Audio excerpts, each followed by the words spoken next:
प्यारे साथियों नमस्कार। उम्मीद करते हैं कि आप लोग एकदम अच्छे से होंगे और बिल्कुल स्वस्थ होंगे।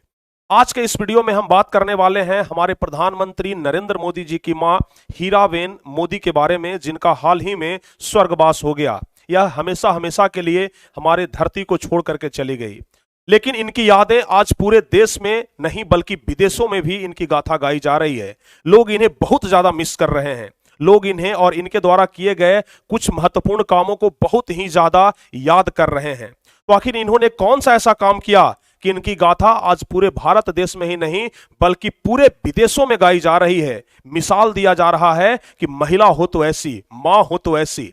और ऐसा कहा जाता है कि भारत की महिलाओं को हीराबेन मोदी से बहुत कुछ सीखना चाहिए। इनसे प्रेरित होकर के असली भारत की महिला बनना चाहिए, जिन्होंने अपने बलबूते अपने 6 संतानों को कैसे आगे बढ़ाया। एक गरीबी में रहते हुए भी दूसरे के घरों में बर्तन मांज करके, दूसरे के घरों में झाड़ू पोछा लगा करके, दूसरे के घरों में पानी भर करके भी कैसे अपने बेटे को प्रधानमंत्री के पद तक पहुंचाया। इनकी गाथा अद्भुत है। तो इस वीडियो में हम इन्हीं के बारे में बताने वाले हैं, कैसे एक 100 साल की महिला अपना पूरा काम खुद करती है। जब तक इनका अंतिम सांस नहीं आ जाता तब तक यह अपना काम खुद करती है।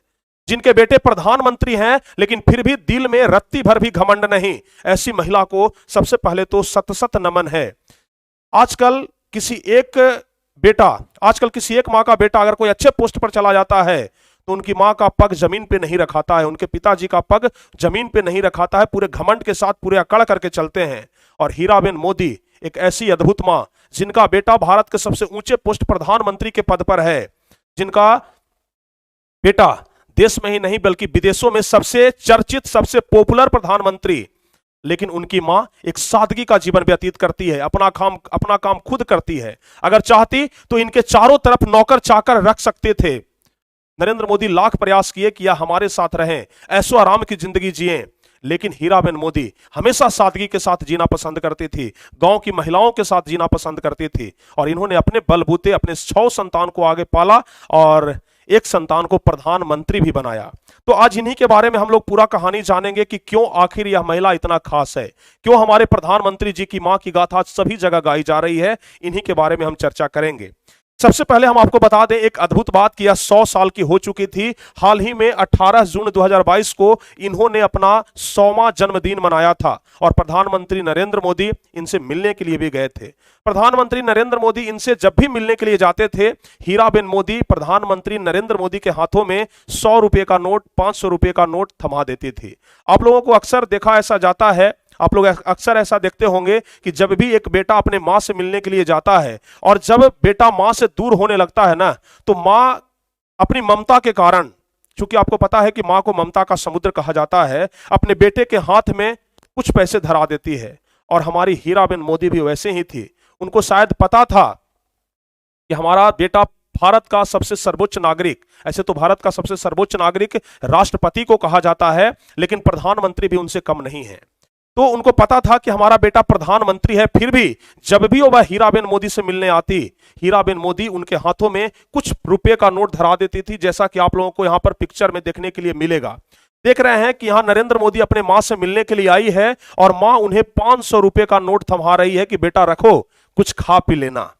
तो आखिर क्यों इतना सादगी था इनमें, क्यों इनको देसी मां कह करके बुलाया जाता था। गांव घर की महिलाएं हीराबेन मोदी को देसी मां कह करके संबोधित करती थी। तो आज इनके विषय में हम सब कुछ जानेंगे। इनके विषय में आज जो कुछ भी आपको सुनने के लिए मिलेगा, शायद आप पहले से जानते होंगे या नहीं जानते होंगे, यह तो हमें नहीं पता, लेकिन आज जो कुछ भी हम आपको सुनाएंगे, इसे सुन करके आप लोग जरूर विचलित हो जाएंगे कि क्या सचमुच में एक महिला ऐसी भी हो सकती है। सबसे पहले हम आपकी इनकी विवाह की बात अगर हम बताएं तो इनका जो शादी हुआ यह 15 से 16 साल के अवस्था में हो गया था दामोदर दास मूलचंद मोदी के साथ। यानी हीराबेन मोदी की शादी हुई दामोदर दास मूलचंद मोदी के साथ, जो कि चाय बेचने का काम करते थे। अब आप लोग अंदाजा लगा सकते हैं कि एक व्यक्ति जो चाय बेचता है उसे कितना रुपया मिलता है, कितना रुपया वह कमा सकता है, और उतने रुपये में यह अपने 6 संतानों को पाल रही थी। लेकिन धीरे धीरे समय बीतता गया, धीरे धीरे नरेंद्र मोदी इनके कोख से जन्म लिए। और प्यारे बच्चों, आप लोग को पता है कि हर एक परिवार में एक ऐसा बेटा जन्म लेता है जो अपने परिवार को आगे बढ़ा देता है, और शायद इनके परिवार में वह बेटा थे नरेंद्र मोदी, जो आज की प्रधानमंत्री के पोस्ट पर तैनात है, प्रधानमंत्री के पद पर हैं। हम पोस्ट नहीं कह सकते हैं, प्रधानमंत्री के पद पर हैं, जो कि सबसे पावरफुल प्रधानमंत्री में से इनका गिनती होता है और सबसे चर्चित प्रधानमंत्री में भी इनका गिनती होता है। अगर हम बात करें इनके रहन सहन का, हम बात कर रहे हैं हीराबेन मोदी का। अगर हम बात करें हीराबेन मोदी के रहन सहन का, तो इनका रहन सहन बिल्कुल सादगी के साथ गुजरा। अगर यह चाहते तो नौकर चाकरों से भरा हुआ जिंदगी बिता सकते थे, ऐशो आराम की जिंदगी काट सकते थे, लेकिन फिर भी यह ऐशो आराम की जिंदगी को हटा करके, किनारे कर करके इन्होंने गांव में रहना पसंद किया और सादगी के साथ अपना पूरा जीवन व्यतीत किया। गांव घर की महिलाओं के साथ उठने बैठने में इनको खूब आनंद आता था और यह हमेशा घुल मिल करके रहती थी। जैसा कि आप लोग देख रहे हैं, यहां पर नरेंद्र मोदी का पूरा परिवार है, जिसमें कि नरेंद्र मोदी इनके तीसरे नंबर के संतान हैं। इनसे 2 बड़े हैं और बाकी जो 3 हैं वह छोटे हैं। यानी नरेंद्र मोदी जो हैं यह तीसरे नंबर के संतान हैं और इन्होंने अपने परिवार का भाग्योदय किया। अब इनके बारे में कुछ और कहानी जाने तो हीराबेन मोदी जब 15-16 साल की अवस्था में थी तो इनका शादी हुआ, 6 संतानें हुई। तो 6 संतानों को पालने पोसने के लिए, बड़ा करने के लिए जरूरी है कि रुपये पैसे का होना जरूरी है। और हमें तो लगता है कि हीराबेन मोदी न पढ़ते हुए भी, अनपढ़ होते हुए भी इनके पास अर्थव्यवस्था का पूरा नॉलेज था। हमें ऐसा लगता है कि यह अर्थशास्त्र की ज्ञाता थी, क्योंकि आज तक कभी किसी दूसरे से 1 रुपया भी उधार नहीं ली। अगर घर में 1 रुपया भी नहीं है, फिर भी किस तरीके से परिवार को पालना है, फिर भी किस तरीके से परिवार को चलाना है, इनको बहुत ही अच्छे तरीके से पता था। नरेंद्र मोदी जब बचपन में स्कूल जाया करते थे तो एक ही कपड़े पहन करके डेली जाते थे। जब कपड़े फट जाते तो उन पर यह बाहर से चिप्पी साट देती थी ताकि वह कपड़ा फिर से नया हो जाए। और इस प्रकार से करके इनका बचपना गुजरा। इस प्रकार से करके यह अपने बच्चों को आगे बढ़ाई। यह अपने बच्चों को पालने पोसने के लिए, ताकि इनके बच्चे भूखे न रहें, इन्होंने अपने आस पड़ोस के घरों में बर्तन मांजने का काम किया, बर्तन धोने का काम किया, पानी भरने का काम किया, झाड़ू पोछा लगाने का काम किया। और इतना ही नहीं, अभी तो सब लोग जानते हैं कि नरेंद्र मोदी बहुत सालों तक गुजरात में मुख्यमंत्री रहे, लगभग 15-20 सालों तक। उसके बाद आप लोग देख रहे हैं कि लगभग 10 साल से नरेंद्र मोदी प्रधानमंत्री हैं। लेकिन फिर भी इनकी मां हीराबेन मोदी गांव में देसी नुस्खों से लोगों का इलाज करती थी और इनके पास देसी नुस्खों से इलाज करवाने वाले लोगों की भीड़ लगी रहती थी। इनको इसलिए देसी मां भी कह करके बुलाया जाता था, क्योंकि जिस समय छुआछूत बहुत तेजी के साथ बढ़ रहा था, उस समय भी यह लोगों की सेवा करने से पीछे नहीं हटी। इनके घर पर सुबह से ही महिलाओं की लाइन लग जाती थी और महिलाओं को यह देसी नुस्खे से, देसी तरीके से इलाज करती थी और लोगों को ठीक भी करती थी। अगर यह चाहती तो ऐशो आराम की जिंदगी बिता सकती थी कि हमारा बेटा तो प्रधानमंत्री है, लेकिन कभी इनके चेहरे पर रत्ती भर भी घमंड नहीं झलका कि हां हम प्रधानमंत्री की मां हैं। यह हमेशा सादगी के साथ जीवन व्यतीत करती थी। अगर इनके दरवाजे पर कोई आ जाए तो उन्हें भूखा नहीं जाने देती थी। यहां तक कि कोई अगर जानवर भी आ जाए, कोई गौ भी आ जाए, तो उन्हें रोटी जरूर खिलाती थी।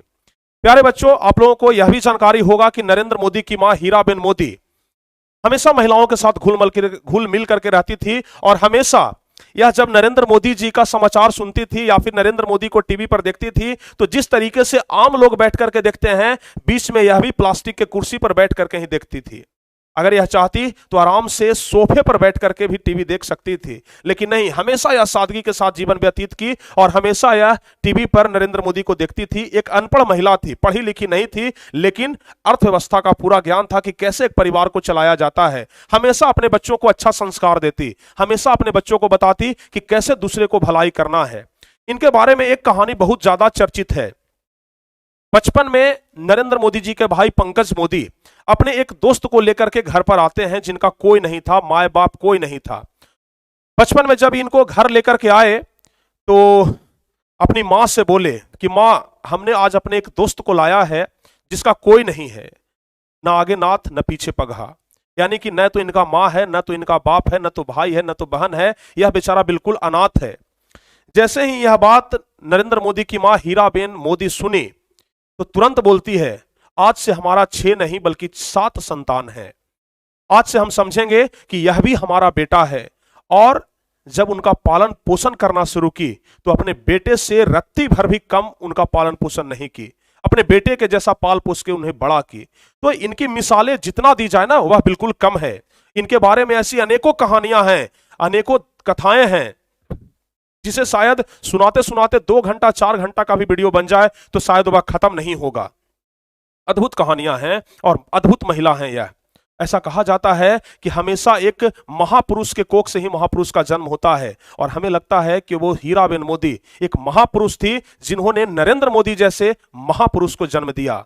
तो इनकी गाथा आज ऐसे ही नहीं पूरे देश में गाई जा रही है, इनकी गाथा आज ऐसे ही नहीं देश विदेशों में गाई जा रही है, ऐसे ही नहीं बोला जा रहा है कि भारतीय महिलाओं को इनसे बहुत कुछ सीखना चाहिए।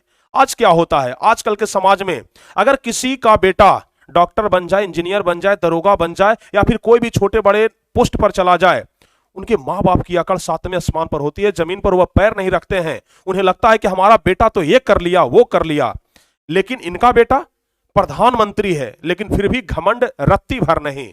तो ऐसी होती है एक सच्ची माँ, ऐसी होती है हमारी भारतीय महिला। तो हमें भारतीय महिलाओं पर गर्व करना चाहिए, और जो भारत की महिलाएं हैं उन्हें देख करके बहुत कुछ सीखना चाहिए कि किस तरीके से हम हीराबेन मोदी के जैसे बने। तो यह था एक छोटा सा कहानी हीराबेन मोदी के बारे में, जो कि हमें लगता है कि आप लोगों को बहुत ही अच्छा लगा होगा सुन करके, बहुत ही आप लोगों को अच्छा लगा होगा इस कहानी को समझ करके। तो हम खुद इन्हें बहुत ज्यादा मिस कर रहे हैं, और हम भगवान से प्रार्थना करते हैं कि इनके दिवंगत आत्मा को शांति मिले, जहां पर भी यह गई हैं एकदम शांति के साथ रहें। तो प्यारे साथियों, प्यारे बच्चों, हम उम्मीद करते हैं कि यह वीडियो आप लोगों के दिल को जरूर छुआ होगा, और हम उम्मीद करते हैं कि आप लोगों को यह वीडियो बहुत ही अच्छा लगा होगा। अगर आपको यह वीडियो अच्छा लगा हो तो आप लोग इस वीडियो को लाइक कर सकते हैं, और अपने व्हाट्सएप ग्रुप में या फिर कहीं पर भी आप लोग शेयर कर सकते हैं। तो चलिए फिर मिलते हैं किसी अगले वीडियो में, तब तक के लिए जय हिंद, धन्यवाद।